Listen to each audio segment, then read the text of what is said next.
ସେମାନଙ୍କ ପାଇଁ ଖୁସି ଖବର ଯେଉଁମାନେ ଆର୍ଆଇ ପ୍ରିଲିମ୍ ଏକ୍ଜାମ୍ ଦେଇନଥିଲେ କିମ୍ବା ସେମାନଙ୍କୁ ଚାନ୍ସ ମିଳିନଥିଲା ଆର୍ଆଇ ମେନ୍ ଏକ୍ଜାମ୍ ଦେବା ପାଇଁ। ତ କେମିତି ଖୁସି ଖବର, ଚାଲ ଭିଡ଼ିଓକୁ ଡେରି କରି ଷ୍ଟାର୍ଟ କରିବା। ହ୍ୟାଲୋ ଏଭ୍ରିୱାନ୍, ମୁଁ ବିଦ୍ୟା ଆପଣମାନଙ୍କୁ ସ୍ୱାଗତ କରୁଛି ବି ଫର୍ ବିଦ୍ୟା ୟୁଟ୍ୟୁବ୍ ଚ୍ୟାନେଲରେ। ଆଜିର ଭିଡ଼ିଓରେ ଆମେ ଜାଣିବା ତ ଆର୍ଆଇର କ'ଣ ରହିଛି ଅପଡ଼େଟ୍। ଆର୍ଆଇ ଏକ୍ଜାମ୍ର ଯେଉଁ ଅପଡ଼େଟ୍ ରହିଛି, ଯେଉଁମାନେ ମେନ୍ ଏକ୍ଜାମ୍ ଆମର ଯେଉଁ 1 ତାରିଖରୁ ହେବାର ଥିଲା ଯେଉଁଟାକି କ୍ୟାନସଲ୍ ହୋଇଯାଇଛି। ତ ବର୍ତ୍ତମାନ କେଉଁମାନେ ପରୀକ୍ଷା ଦେବେ, କେଉଁମାନଙ୍କୁ ଚାନ୍ସ ମିଳିବ ନା ସେମାନେ ଯେଉଁମାନଙ୍କର ରୋଲ୍ ନମ୍ବର ମାନେ କ୍ରିଏଟ୍ କରାହେଇଥିଲା ସେମାନେ ହିଁ କେବଳ ପୁଣି ଥରେ ପ୍ରିଲିମ୍ରୁ ଷ୍ଟାର୍ଟ କରିବେ। ତ ସବୁକିଛି ଆଜି ଏଇ ଭିଡ଼ିଓରେ ଜାଣିବା। ତ ଭିଡ଼ିଓକୁ ଡେରି ନକରି ଚାଲ ଷ୍ଟାର୍ଟ କରିବା ଆଉ ଭିଡ଼ିଓକୁ ଶେଷ ପର୍ଯ୍ୟନ୍ତ ଦେଖ, ସବୁକିଛି ଅପଡ଼େଟ୍ ପାଇପାରିବ। ଦେଖ, କିଛି ଦିନ ତଳେ ଆମକୁ ଗୋଟେ ନୋଟିସ୍ ଆସିଥିଲା 30 ଜୁଲାଇରେ ଯେ ଆମର ଯେଉଁ ଆର୍ଆଇ ଅମିନ ଏକ୍ଜାମ୍ ଅଛି ସେ ଏକ୍ଜାମ୍କୁ ଆମର କ'ଣ କରାଯାଇଛି, ଷ୍ଟେ କରିଦେଇଛି।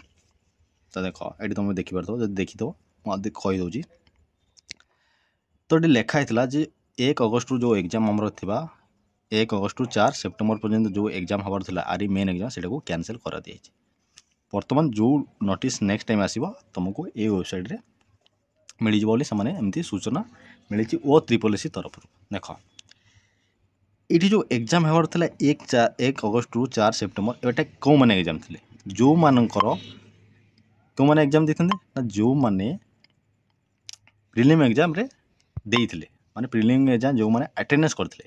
ପ୍ରିଲିମ୍ ଏକ୍ଜାମ୍ରେ ଯେଉଁମାନେ କ୍ୱାଲିଫାଏ ହେଇନଥିଲେ, କାହିଁକିନା ସମସ୍ତ ପିଲାଙ୍କୁ କ୍ୱାଲିଫାଏ କରିଦିଆଯାଇଥିଲା ମେନ୍ ଏକ୍ଜାମ୍ ପାଇଁ। ତ ସେଇ ପିଲାମାନେ ଯେଉଁମାନେ ଆଟେଣ୍ଡାନ୍ସ ଥିଲେ ପ୍ରିଲିମ୍ ଏକ୍ଜାମ୍ରେ, ସେଇମାନଙ୍କ ପାଇଁ ଗୋଟେ ଚାନ୍ସ ଥିଲା। ଚାନ୍ସ ତ ନୁହଁ, ସେମାନେ ଦେଇଥାନ୍ତେ ମେନ୍ ଏକ୍ଜାମ୍। କିନ୍ତୁ ବର୍ତ୍ତମାନ ସେଥିରୁ ଯେଉଁ ବାଦ୍ ପଡ଼ିଯାଇଥିଲେ, କେଉଁ ପିଲା ବାଦ୍ ପଡ଼ିଥିଲେ ନା, ଚାଲ ଦେଖିବା, ମୁଁ ଦେଖିଦେଉଛି। ତମର ଏଠି ଦେଖ, 23 ଏପ୍ରିଲରେ ଗୋଟେ ନୋଟିସ୍ ଆସିଥିଲା ଯେ ସେଇ ନୋଟିସ୍ରେ ଆମର ମେନସନ୍ କରାହେଇଥିଲା ଯେ ଯେଉଁ ପିଲାମାନେ ପ୍ରିଲିମ୍ ଏକ୍ଜାମ୍ ଦେଇଥିଲେ କ'ଣ 20 ସେପ୍ଟେମ୍ବର 8 ଅକ୍ଟୋବର ମଧ୍ୟରେ ଯେଉଁ ପ୍ରିଲିମ୍ ଏକ୍ଜାମ୍ ହେଇଥିଲା, ତ ଯେଉଁମାନେ ଉପସ୍ଥିତ ଥିଲେ ସେଇ ସମସ୍ତଙ୍କୁ ଆମର କ'ଣ ହେଇଛି, ପ୍ରିଲିମିନାରୀ ଏକ୍ଜାମ୍ ଦେଇଥିଲେ ସେମାନଙ୍କୁ ମେନ୍ ଏକ୍ଜାମ୍ ପାଇଁ କ୍ୱାଲିଫାଇ କରିଦିଆଯିବ, ମାନେ କରିଦିଆଗଲା ଏବଂ ସେମାନେ 1 ତାରିଖରୁ ଏକ୍ଜାମ୍ ମଧ୍ୟ ଦେବେ। ଏଇଭଳି ଆମକୁ ଗୋଟେ ନୋଟିସ୍ ଆସିଥିଲା OSSC ତରଫରୁ। କିନ୍ତୁ ଏଥିରେ ବହୁତ ଜଣଙ୍କର ରୋଲ୍ ନମ୍ବର ଆସିନଥିଲା। କେଉଁମାନଙ୍କର ଆସିନଥିଲା, ଯେଉଁମାନେ ପ୍ରିଲିମ୍ ଏକ୍ଜାମ୍ ଆଟେଣ୍ଡ କରିନଥିଲେ ବା କୌଣସି କାରଣରୁ ସେମାନେ ପ୍ରିଲିମ୍ ଏକ୍ଜାମ୍ ଦେଇନଥିଲେ। ଯେଉଁ ଆମର କରପ୍ସନ୍ ହେଇଥିଲା କିମ୍ବା ବହୁତ ପିଲାଙ୍କୁ କାର ମେଡ଼ିକାଲ କେସ୍ ଥିବ, ବହୁତ ପ୍ରୋବ୍ଲେମ୍ ଥିଲା, ବହୁତ ପିଲା ଯେଉଁ ଆମର ହେଇଥିଲା ଡିଷ୍ଟର୍ବାନ୍ସ ହେଇଥିଲା, ବହୁତ ପିଲା କ'ଣ ଏକ୍ଜାମ୍ ମଧ୍ୟ ଦେଇପାରିନଥିଲେ ଏବଂ ସେମାନଙ୍କର ରୋଲ୍ ନମ୍ବର ଏଠି ବାଦ୍ ପଡ଼ିଯାଇଥିଲା। ତ ବର୍ତ୍ତମାନ ସେମାନଙ୍କ ପାଇଁ ଖୁସି ଖବର କେମିତି, ଦେଖ, ସେମାନଙ୍କର ରୋଲ୍ ନମ୍ବର ଏଠି ନଥିଲା। ତ ଖୁସି ଖବର ଏଇଟା, ସେମାନେ ବର୍ତ୍ତମାନ ଯେହେତୁ ଆମର ଆର୍ଆଇ ମେନ୍ ଏକ୍ଜାମ୍ ଯେହେତୁ ଆମର ଷ୍ଟେ ଲାଗିଯାଇଛି, ଆମର ବାତିଲ କରାହେଇଛି। ତ ବର୍ତ୍ତମାନ ଯେଉଁ OSSC ପୁଣି ଯେଉଁ ଷ୍ଟାର୍ଟ କରିବ, କ'ଣ ପୁଣି ଥରେ ସେଇ ପିଲାଙ୍କୁ ତ ଆର୍ଆଇ ମେନ୍ ଏକ୍ଜାମ୍ କରିପାରିବନି, ଯେହେତୁ ସେଇଥିପାଇଁ କ୍ୟାନସଲ୍ ହେଇଛି। ତ ପୁଣି ଥରେ ସେ କ'ଣ କରିବ, କ'ଣ ସେ 5 ଗୁଣ ପିଲାଙ୍କୁ ନେବ, 5 ଗୁଣା ପିଲାଙ୍କୁ ମଧ୍ୟ ନେଇପାରିବନି। କାହିଁକି, ଯଦି 5 ଗୁଣା ପିଲାଙ୍କୁ ସେ ନେଇଥାନ୍ତା, କାହିଁକି 5 ଗୁଣା ପିଲାକୁ, ଯେହେତୁ ବହୁତ କରପ୍ସନ୍ ହେଇଥିଲା, ବହୁତ ପିଲାର ଡିଷ୍ଟର୍ବାନ୍ସ ହେଇଥିଲା, ସେଇଥିପାଇଁ ସେ ସବୁ ପିଲାକୁ କ୍ୱାଲିଫାଏ କରିଦେଇଥିଲା। କିନ୍ତୁ ବର୍ତ୍ତମାନ ତ ସେଇ ପିଲାମାନଙ୍କୁ 5 ଗୁଣ ତ ନେଇପାରିବନି, ନେବ କି, ନେଇପାରିବନି। ଆଚ୍ଛା, ତ ବର୍ତ୍ତମାନ ପୁଣି କ'ଣ କରିବ, ନିହାତି ଭାବେ ସେ କ'ଣ କରିବ, ପ୍ରଥମେ ସେଇ ତାର ପୁଣି ଯେମିତି ଆମର ଫ୍ରେସ୍ରୁ ଯେମିତି ଷ୍ଟାର୍ଟ କରେ, ପୁଣି କ'ଣ ପ୍ରିଲିମ୍ ଏକ୍ଜାମ୍ କରାହେବ। ସେଇ ପ୍ରିଲିମ୍ ଏକ୍ଜାମ୍ କ'ଣ, ଦେଖ, ପୁଣି ଯେତେବେଳେ ପ୍ରିଲିମ୍ ଏକ୍ଜାମ୍ ହେବ, ସେଥି ଚାନ୍ସ କାହାକୁ ଦିଆଯିବ ନା ଯେଉଁମାନେ ଫାର୍ଷ୍ଟ ଟାଇମ୍ ଯେଉଁ ପ୍ରିଲିମ୍ ଏକ୍ଜାମ୍ ଦେଇଥିଲେ ସେମାନଙ୍କୁ ହିଁ ଦିଆଯିବ ନା, ଯେଉଁମାନେ ଆପ୍ଲାଏ କରିଥିଲେ ସମସ୍ତଙ୍କୁ ସେଇଟା ସୁଯୋଗ ଦିଆଯିବ। କାହିଁକି ସୁଯୋଗ ଦିଆଯିବ, ଯଦି ସୁଯୋଗ ନ ଦିଆହେବ ତ ପୁଣି ସେଇ ପିଲାମାନେ ପୁଣି କମ୍ପ୍ଲେନ୍ କରିବେ। ନିହାତି ଭାବେ କମ୍ପ୍ଲେନ୍ କରିବା ସ୍ୱାଭାବିକ, କାହିଁକିନା ସେମାନେ କୌଣସି କାରଣବଶତଃ ପ୍ରିଲିମ୍ ଏକ୍ଜାମ୍ରେ ଉପସ୍ଥିତ ନଥିଲେ ଏବଂ ସେମାନଙ୍କ ରୋଲ୍ ନମ୍ବର ଆସିନଥିଲା ମେନ୍ ଏକ୍ଜାମ୍ ପାଇଁ। କିନ୍ତୁ ବର୍ତ୍ତମାନ ଯଦି ସେମାନଙ୍କର ପୁଣି ଯଦି ସେ ପ୍ରିଲିମ୍ ଏକ୍ଜାମ୍ ଦେବାକୁ ସେମାନଙ୍କୁ ମଧ୍ୟ ପୁଣି ଯଦି ସେମାନଙ୍କୁ ସୁଯୋଗ ଦିଆ ନଯାଏ, ତ ନିହାତି ଭାବେ ସେମାନେ କମ୍ପ୍ଲେନ୍ କରିବେ।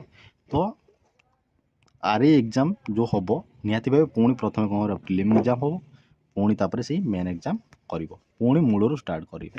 କିନ୍ତୁ ଆଉ ଗୋଟେ କ୍ୱେଶ୍ଚିନ୍ ଏଠି ତୁମମାନଙ୍କ ମନରେ ପ୍ରଶ୍ନ ଉଠୁଥିବ, ଆଚ୍ଛା ପୁଣି ଥରେ ଆପ୍ଲାଏ କରାହେବ କି ନା, ପୁଣି ଥରେ ଆପ୍ଲାଏ କରାହେବନି। କାହିଁକି, ଯଦି ପୁଣି ଥରେ ଆପ୍ଲାଏ କରାହେବ, ବହୁତ ପିଲା ନୂଆ ପିଲା ମଧ୍ୟ ଆପ୍ଲାଏ କରିବାକୁ ଚେଷ୍ଟା କରିବେ, ବହୁତ ପିଲା ଆପ୍ଲାଏ ବି କରିନଥାଏ, ପୁଣି ଆପ୍ଲାଏ କରିବେ। ଯେଉଁ ପିଲାମାନେ ଆପ୍ଲାଏ କରିଥିଲେ ସେଇ ପିଲାମାନଙ୍କୁ ସୁଯୋଗ ଦିଆଯିବ ପୁଣି ଥରେ ପ୍ରିଲିମ୍ ଏକ୍ଜାମ୍ ଦେବାକୁ। ପ୍ରିଲିମ୍ ଏକ୍ଜାମ୍ ଦେଲା ପରେ ପୁଣି ସେଇ 5 ଗୁଣାକୁ ନିଆଯିବ ମେନ୍ ଏକ୍ଜାମ୍ ପାଇଁ। ଏମିତି ହିଁ ନିହାତି ଭାବେ କରିବ।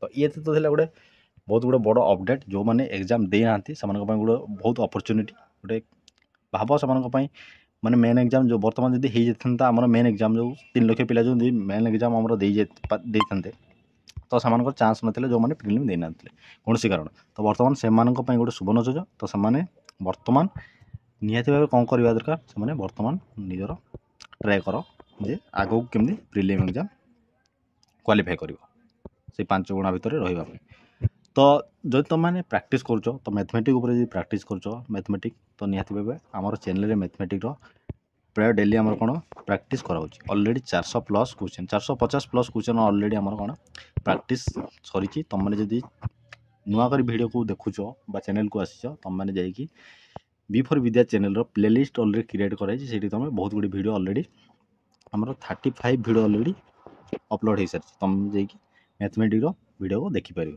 तो ये तो गोटे गोटे अपडेट जोटा कि बहुत गुड़े खुशी खबर जो मैंने प्रिलिम एग्जाम दे पारि नथिले सेमानकु पई पुणी थरे सुजोग मिलिबो निहाती भाव ट्रिपल एससी निहाती भाव सेमानकु सुजोग दबो तो चलो जदि कौन अपडेट आसो तो ये चैनल में तो आपको अपडेट जनईदेवी तो जब वीडियो भल लगे जब इनफर्मेटिव लगे वीडियो गोटे लाइक कर चैनल को जब नुआ कर सब्सक्राइब जमा भी करने को भूल ना और आज ये नेक्स्ट देखा आम गोटे मैथमेटिक्स गोटे क्लास सहित।